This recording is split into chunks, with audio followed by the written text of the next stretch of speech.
Good morning friends. இன்னைக்கு சனி பிரதோஷம். காலையில எந்திரிச்சு குளிச்சு சாமியெல்லாம் கும்பிட்டு ஒரு குட் வைபோடையே நம்ம இன்னைக்கு விளாக தொடங்குவோம். எப்பப்பா இந்த பிள்ளைங்களுக்கு ஸ்கூல் லீவ் விட்டாலும் விட்டாங்க. 2 பேர்த்தையும் வச்சு சமாளிக்கிறதுங்கிறது ரொம்ப கஷ்டங்க. 4 கை 4 கால் இருந்தா கூட பார்க்கவும் முடியாது. யாரெல்லாம் இந்த சிரமப்பட்டுட்டு இருக்கீங்கன்னு சொல்லுங்க. மத்தியானம் லஞ்சுக்கு தம்பிக்கு பார்த்தீங்கன்னா பருப்பும் கேரட்டும் வச்சு நம்ம ரைஸ் ரெடி பண்ணியிருந்தோம். அதுக்கப்புறம் பார்த்தீங்கன்னா அது கூட வந்து உருளைக்கிழங்கு பொடி மாஸ் வச்சு கொடுத்தோம்னா தம்பி சாப்பிட்டுப்பாங்க. நமக்கு பார்த்தீங்க அப்படின்னா ஒயிட் ரைஸும் தக்காளி குழம்பு உருளைக்கிழங்கு பொடி மாசும் தான். காலையிலேயே தக்காளி குழம்பு வச்சு இட்லி தோசைக்கு இது யூஸ் பண்ணிக்கலாம். ரொம்ப டேஸ்ட்டாக இருக்கும். ஸோ இது ஒரு நாளைக்கு நான் ரெசிபி கண்டிப்பாக நான் போடுறேன். இது முடிச்சுட்டு பார்த்தீங்க அப்படின்னா கொஞ்சம் வீட்டில் வேலையெல்லாம் இருந்துச்சு. ஸோ நம்ம எல்லா ஒர்க்கையும் முடிக்கலாம் அப்படின்னு சொல்லிட்டு பார்த்துட்டு இருந்தோம். இன்னொன்று என்ன அப்படின்னா நம்ம தம்பி வந்து அவங்களுக்கு நம்ம சாப்பாடு ஊட்டிட்டு அவங்கள நம்ம வந்து பசி ஆற்றிட்டு தான் நம்ம உட்காருவோம். பட் ஆனால் நம்மளை சாப்பிடவே விட மாட்டாங்க.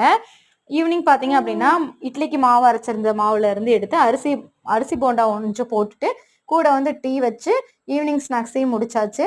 ஈவினிங் ஸ்நாக்ஸ் முடிச்சு டீ குடிச்சிட்டு கொஞ்ச நேரம் தம்பியையும் பாப்பாவையும் விளையாட விட்டுட்டு கொஞ்சம் நல்லா அவங்க நல்லா விளையாண்டு அழுத்ததுக்கு அப்புறம் பார்த்தீங்கன்னா ஒரு 7:30 டைம்ல பார்த்தீங்க அப்படின்னா அவங்களுக்கு வந்து நைட்ல வந்து சாப்பாடு கொடுத்து நம்ம வந்து தூங்க வச்சிட்டோம் அப்படின்னோம்னா நல்லா நைட் ஃபுல்லா தூங்குவாங்க.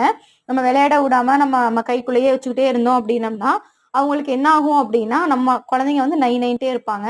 அதுக்கப்புறம் நைட் பார்த்தீங்க அப்படின்னா ரேஷன் அரிசியில் தக்காளி சாதம் செஞ்சு சாப்பிட்டு ரொம்ப நாள் ஆச்சு அப்படின்னு சொல்லிட்டு ரேஷன் அரிசியில் தக்காளி சாதம் செஞ்சுருந்தோம். தக்காளி சாதம் ப்ளஸ் வந்து பார்த்தீங்க அப்படின்னா அரிசி வடகமும் ஊறுகாயும் வச்சு சாப்பிட்டா அவ்வளோ டேஸ்ட்டாக இருக்கும்.